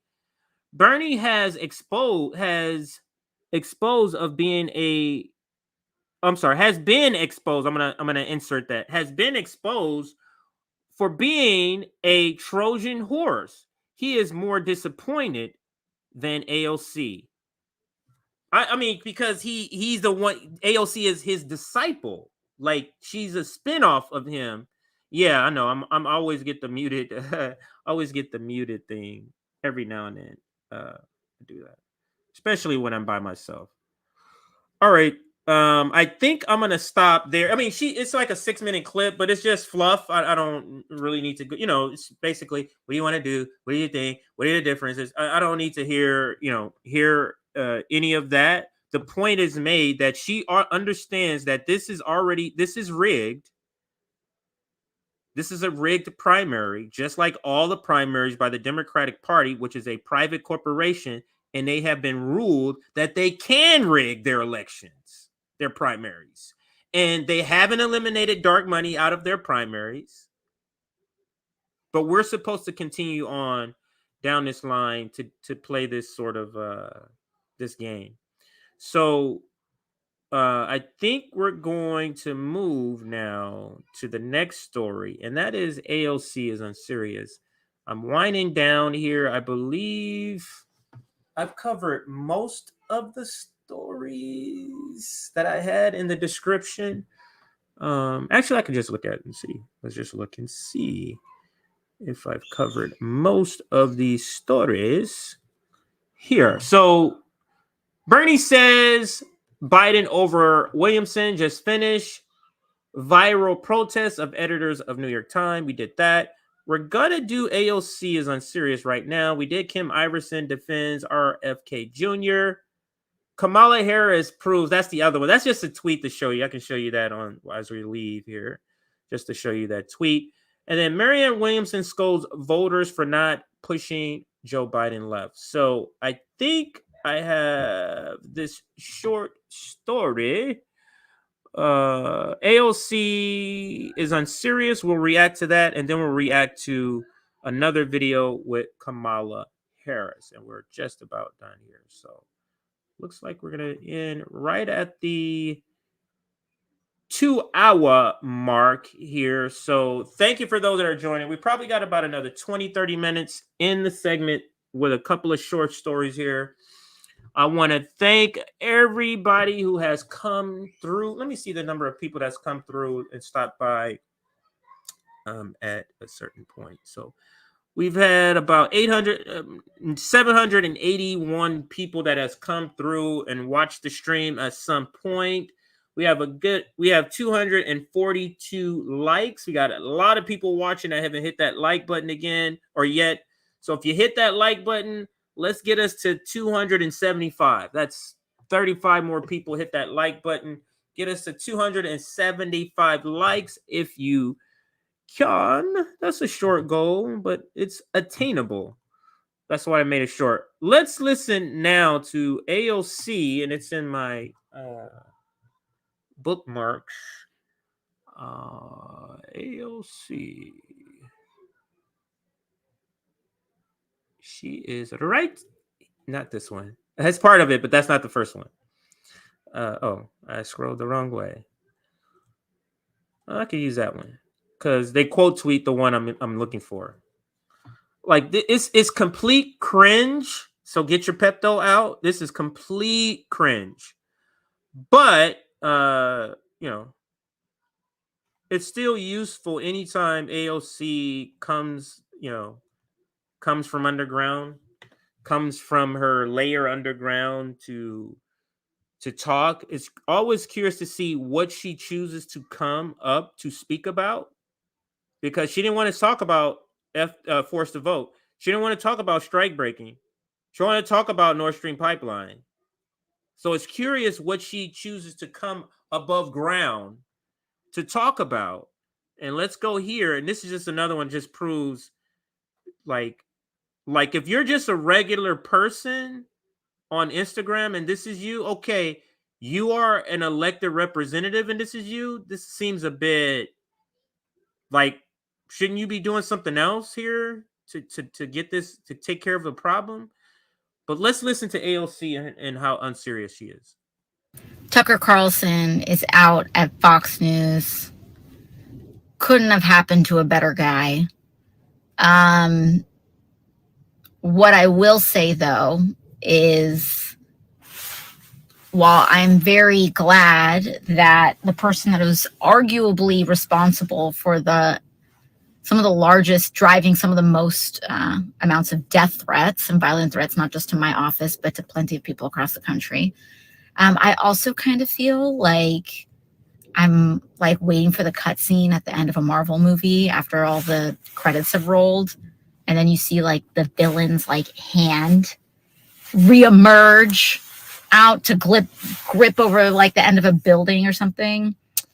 But deplatforming works and it is important. And there you go. Good things can happen. Tucker Carlson is out at Fox. Good thing it's only 1 minute. And I'm gonna play it again, and then I'm gonna stop it at the parts to where, to me, is the point of the video, and it's not Tucker Carlson. Tucker Carlson is out at Fox News. Couldn't have happened to a better guy. What I will say, though, is while I'm very glad that the person that was arguably responsible for some of the largest, driving some of the most amounts of death threats and violent threats, not just to my office, but to plenty of people across the country. I also kind of feel like I'm like waiting for the cutscene at the end of a Marvel movie after. So she wants us to take her seriously when she mentions death threats, but after she mentions death threats and how taking Tucker Carlson off the air, and she uses the word deplatforming, which is a niced up word of saying censorship. This is her response. After all the credits have rolled, and then you see like the villain's like hand reemerge out to glip. She's just playing. She's just like, this is a person who understands whatever nonsense I put out, I have a group of people that's going to be like on board with whatever I say and be yes ma'am to me. Because this is nonsense. This is so unserious, because you see how she's trying to, oh yeah, it's a serious reason why he's off. Yeah, wink wink. This is the serious reason he's off. But it feels like this pan from a movie. What is this even about? What is this video about? What are you trying to convey, AOC, here? Because I don't get it. Are you conveying? You're conveying. It's good to deplatform. That's the nice way. It's good to say. It's good to censorship. And I think Tucker Carlson, I've said it many times, I think he's a racist, but he allowed more. He's more not anti-war. He's not anti-war, but he's against the Ukraine war, and you're not. But this, to me, is just not a serious. This is not the video of a serious person. This is a video of a person who's going to her clique. Ha ha ha. We got somebody in the other clique taken down. That's what this sounds like to me. It sounds petty, but not petty in a good way. Not petty in like I made a good point. Petty in a way like I wasted my time listening to this. That kind of petty. Grip over like the end of a building or something. But deplatforming works, and it is important. And there you go. Good things can happen. Tucker Carlson. Good things could happen. What does that mean? What is she referring to when she says good things could happen? Because typically, good things could happen if you blah blah blah. Usually is how that sentence goes. But she's dropping videos when Tucker Carlson is deplatformed, but she's not dropping videos when she's breaking strikes and voting for Ukraine. Where are these cool little quirky videos when you do that, AOC? I hope RBN and others, Convo Couch, Jimmy Dore, are wholly drilling holes in this nonsense, this progressive Democrat facade of AOC and all of them. Like, this is such a joke at this point. And I can't see how anybody doesn't see through this. It's no longer like a disguise. She is out in the open about her establishment pivot. I don't get people that like her. Let's move to the next short story, and that is just going to see. Kamala Harris, man. This is pretty bad for her. So Kamala Harris cheated on every college exam, and the reason I say that is because she has to. That has to be the case, because there's no way this person has been passing college exams with this sort of just awful. You can't be this bad at speaking using the English language and have passed college exams. I would assume. I thought I had it saved. Kamala.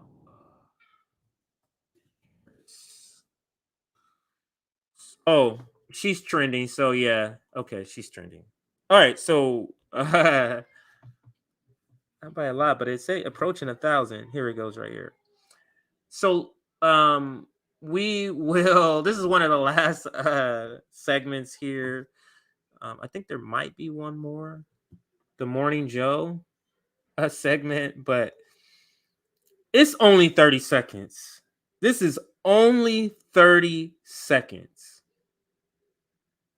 Actually, let's go over there. I know where the video is, and I wanted to show it. It's from our account, the RBN account.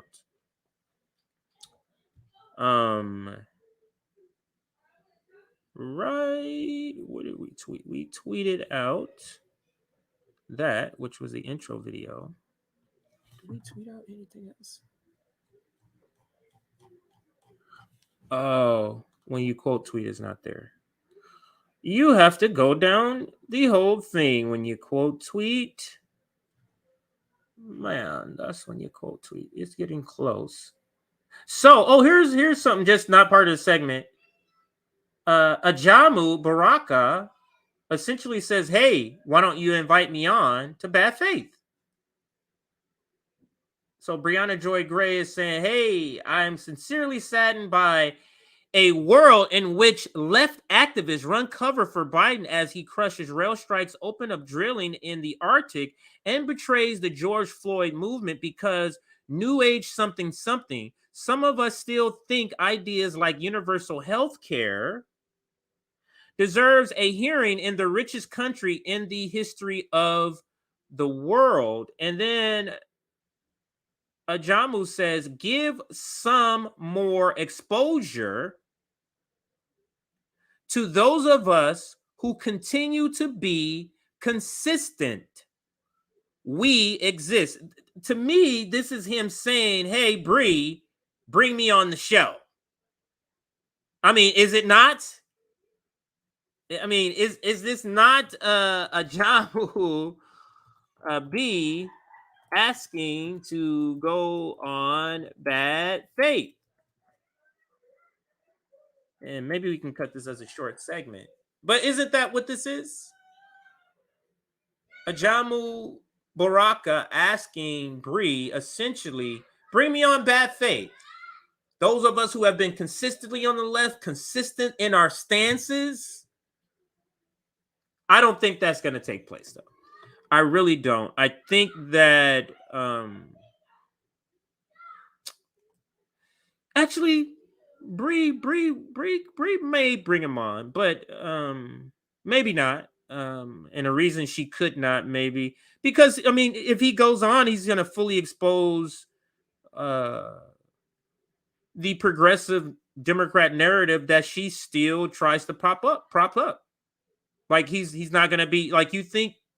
Shama Sawant speaks against it. He would speak against it, I believe, a lot more forcefully if brought on her show. And I don't think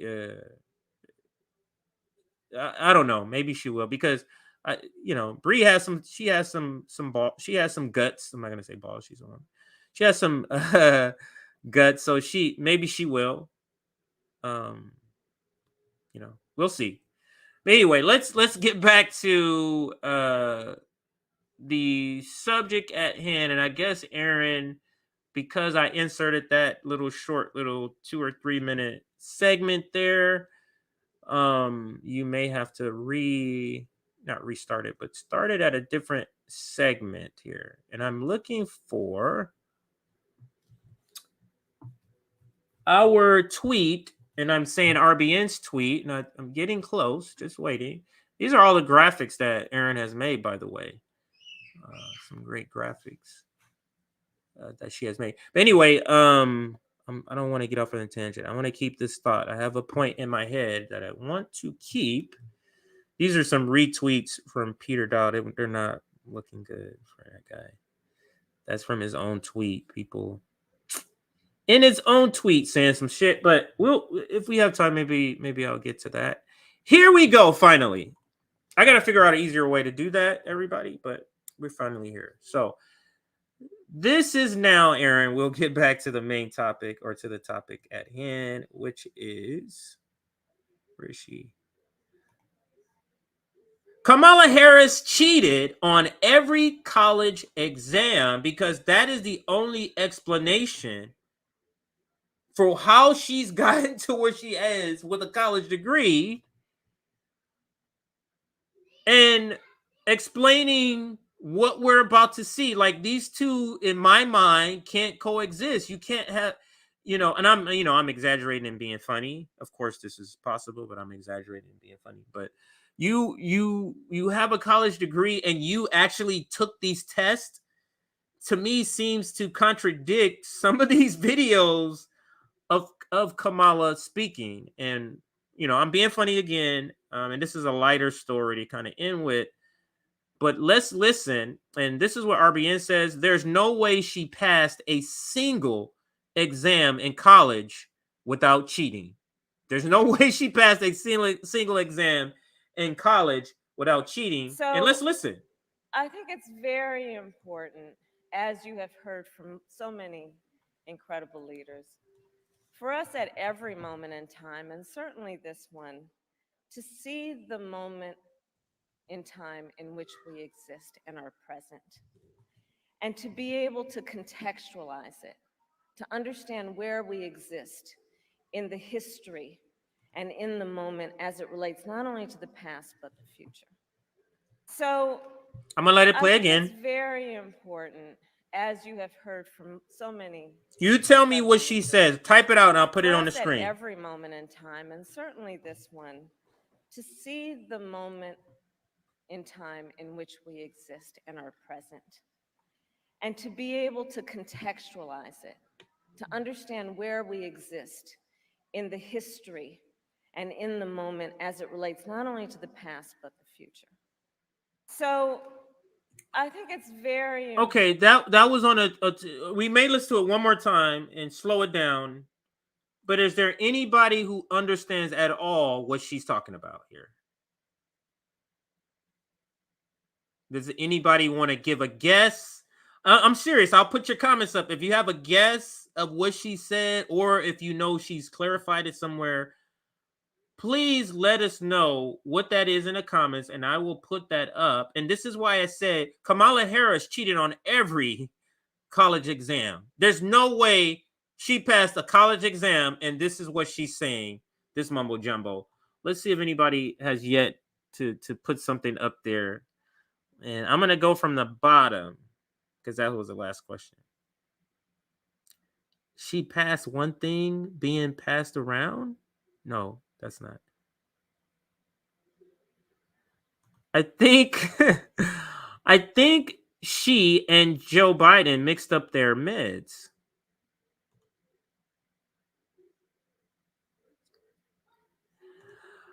I wish we could do one of those 9th grade sentence breakdowns of this where we pull out the preposition phrases and look for the noun and verb. That's almost what you have to do with Kamala Harris. That's pretty funny. Random language generator. Somebody just put meth. There's no explanation. But meth. Okay. So it doesn't sound like a lot of you have any idea either. How drunk or medicated do we have to be in order to understand what Harris is saying? Maybe that's what we're doing wrong.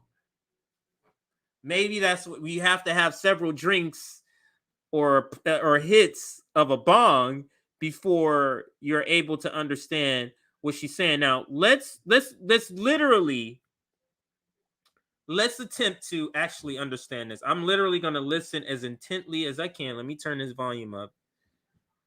And I'm going to stop it when I think she's made a complete thought and see if I can get it here.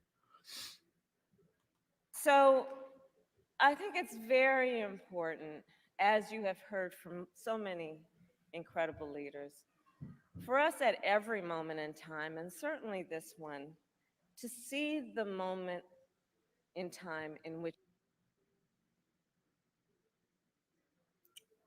we're supposed to be able to see a moment in time, including this moment in time that we're currently living. Is that part? Let's see. the moment in time in which we exist and are present. Wait, hold on. Let me see. To see the moment, incredible leaders, for us at every moment in time, and certainly this one, to see the moment in time in which we exist and are present. To see the moment in time in which we exist and are present. You mean just now? You're saying see the moment in time now? Let's see if the faces around these people in the back, do they change? Do they indicate they understand? And to be able to contextualize it, to understand where we exist. To work, you got to be able to visualize, contextualize where we exist in a moment. Okay. In the history and in the moment as it relates not only to the past, but the future.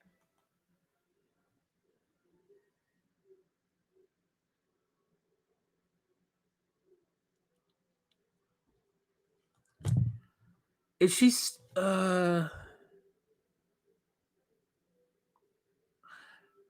is this just a long way of her saying understand our significance in history? Is that what she's saying?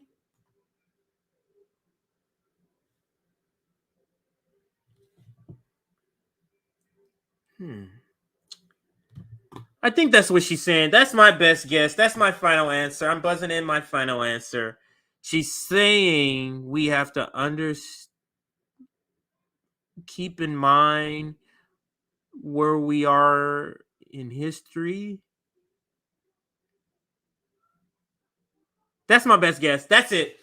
All right. I want to keep it at 2 hours. So the Morning Joe segment, we will have to do another time because I want to keep this at 2 hours. Plus, I'm going to take my girls from our home today. One was home, not feeling that well, so I let the other one stay home, and they've been playing. And now I'm going to take them somewhere because I promised to take them bike riding. I don't have a bike. I have to use my wife's bike. And then to like a Chuck E. Cheese place where they have games and stuff. It doesn't have a name. It's like a local place. But anyway, so I'm going to get out of here. So I'll take that out of the description. But everything else we covered today. Don't forget Nick. Let me see if Nick has put in when he's going to be going live today. So Jose Vega is going to be joining Nick tonight. So let's see if he's posted his item here. I don't think he has. Oh, he has. So Nick has posted his stream. So make sure you join our Substack to get that link in your email before he gets going today. Let me throw up our Substack here. Here's our Substack. Make sure you join our Substack and we'll send that to you. Jose Vega will be joining Nick tonight along with joining Nick tonight on Nick at Night along with a comrade Misty. So make sure you watch that tonight. And I will actually send out the Substack notification right now if you join right now. So I'll give you 5 minutes, but in 5 minutes before 8 p.m. Eastern, I will be sending out the notification for Nick's stream. So make sure you get on our Substack for that. I'll toss it up there one more time. All righty. All right, everyone. I think that's going to be it. Already shouted out our website and everything. Make sure you always check us out on our website. One stop a place to get information of us. If you don't know our Twitter, if you don't know our Facebook, if you don't know our YouTube, if you don't know our email, all of that can be found on our YouTube. I'm sorry, on our website. So make sure you do that. And again, go join Revolutionary Blackout Long Beach. It's Rev Black LBC on Twitter. And I guess I'll use one of their videos here to close us out. Let's use this one right here. I'll restart it. This is Malcolm X. This is American justice. This is American democracy. And those of you who are familiar with it know that in America, democracy is hypocrisy. Now, if I'm wrong, put me in jail. But if you can't prove that a democracy is not hypocrisy, then don't put your hands on me. Democracy is hypocrisy. If democracy means freedom, why aren't our people free? If democracy means justice, why don't we have justice? If democracy means equality, why don't we have equality? Who are you? You don't know? Don't tell me Negro, that's nothing. What were you before the white man named you a Negro? And where were you? And what did you have? What was yours? What language did you speak then? What was your name? It couldn't have been Smith or Jones or Bunch or Powell. That wasn't your name.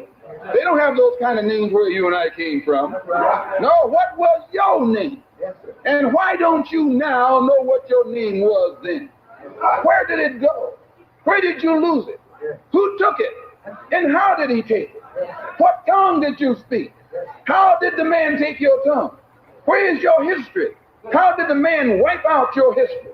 What did the man do to make you as dumb as you are right now? 20 million black people in this country have been like boys in the white man's house. He even calls us boys. Don't care how big you get, he calls you boy. You can be a professor. To him, you're just another boy. I heard him calling Ralph Bunch. Well, he's a good old boy. And if we can't do it, we should hush our mouth. If you can't do for yourself what the white man is doing for himself, don't say you're equal with the white man. If you can't set up a factory like he sets up a factory, don't talk that old equality talk.